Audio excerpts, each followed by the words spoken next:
Existe una versión de nosotros que es la versión más pobre, más económica, que es ser el que nos sale ser, que es ser la personalidad que es la consecuencia de las circunstancias que vivimos.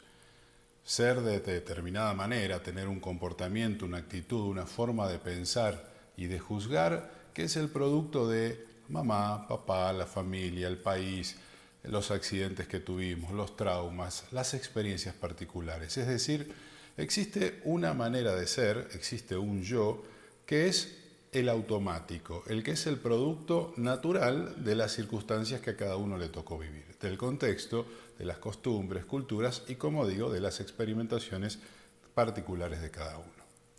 Ahí podemos decir que estamos viviendo en una especie de piloto automático. Somos simples espectadores de nosotros mismos y de lo que nos pasa y de cómo somos, sin casi poder alguno para alterar o frenar esa inercia, ese destino. Pero existe otra variante, existe otra alternativa. Podemos construir un yo de manera artesanal desde la noción de esto que estoy explicando, teniendo la claridad, o al menos la sospecha, de que somos el producto de nuestras circunstancias. Entonces nosotros podemos construir circunstancias, podemos construir comportamientos de manera consciente y deliberada, dirigiéndonos hacia una vocación, hacia un objetivo, hacia un propósito. Claro, la forma más fácil, más económica es dejar que esa inercia nos determine, es seguir en este modo de ser automático. Eso es lo más barato, lo más fácil, porque nos sale naturalmente, no hay que hacer nada. Actuamos por costumbre, somos por costumbre, somos la costumbre. La otra manera es una manera un poco más costosa, porque requiere cambios de hábitos, porque requiere tomar decisiones, porque requiere poner en funcionamiento el potencial creativo, que es la cualidad que nos distingue del resto de las bestias, porque requiere no solo hacernos preguntas, sino respondernos las preguntas. Esa otra manera de ser, que es la más costosa, que es la más artesanal, que es la que se construye a diario, es la más legítima, es la que nos da en realidad derecho y es la que justifica además todas las licencias que nos distinguen del resto de las bestias. Por ejemplo, el libre albedrío. Sin embargo, el común denominador, el hombre común, el hombre promedio, el ser humano promedio, se ubica en la primera alternativa.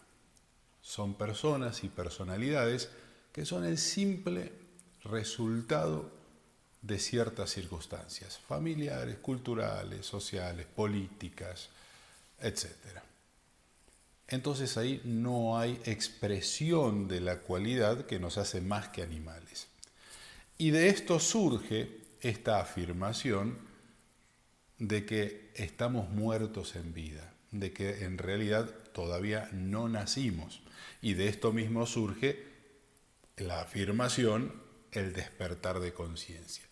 El despertar de conciencia significa salir de ese modo de funcionamiento automático, pobre, donde somos sencillamente el resultado de las circunstancias, del contexto, y empezar a tomar decisiones, tomar las riendas de nuestra vida y hacernos cargo de nosotros mismos. Y claro, eso significa que ya no hay más culpables, que ya no podemos echarle más culpa a nadie, ni al presidente, ni a mamá, ni a papá, ni a las políticas de derecha o de izquierda, ni al demonio, ni a nadie. Cuando uno se hace cargo, cuando uno empieza a actuar con madurez, cuando uno empieza a actuar como hijo de Dios, como creador o como co-creador, ya no se puede echar culpas a nadie, porque tenemos un potencial maravilloso. Pero hay que saber usarlo y hay que aprender a usarlo. Es como aprender a caminar. Al principio parece imposible, o como aprender a andar en bicicleta. Uno al principio dice, es imposible mantenerse en equilibrio sobre esas rueditas. Pero todo se aprende y tenemos el potencial para hacerlo. De nosotros depende entonces tomar la decisión, quiénes somos o qué somos. Y de ahí surge la gran disyuntiva shakespeariana, ser o no ser. Esa es la cuestión. ¿Estoy para ser simplemente el reflejo de mis circunstancias y no aportar nada singular, no aportar mi conciencia o la conciencia que está instalada en mí? ¿O estoy para ser una expresión singular, co-creador en mi existencia? Este es el gran tema. Y te pregunto, ¿tú quién eres? ¿Eres la versión que es reflejo de las circunstancias y que se lamenta, se queja o se enorgullece de cosas que no has creado, que no son tu artesanía?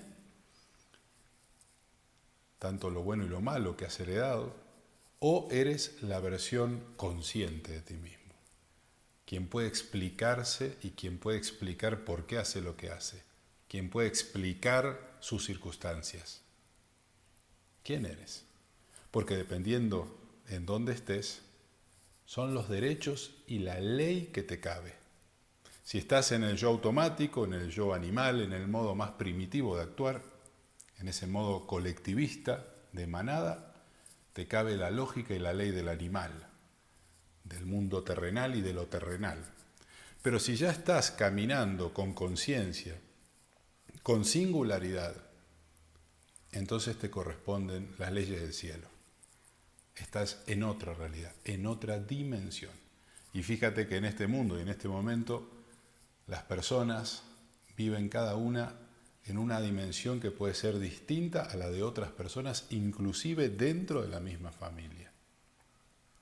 Entonces te pregunto, tú, ¿en cuál de las dos alternativas estás viviendo? ¿En cuál de las dos modalidades estás funcionando?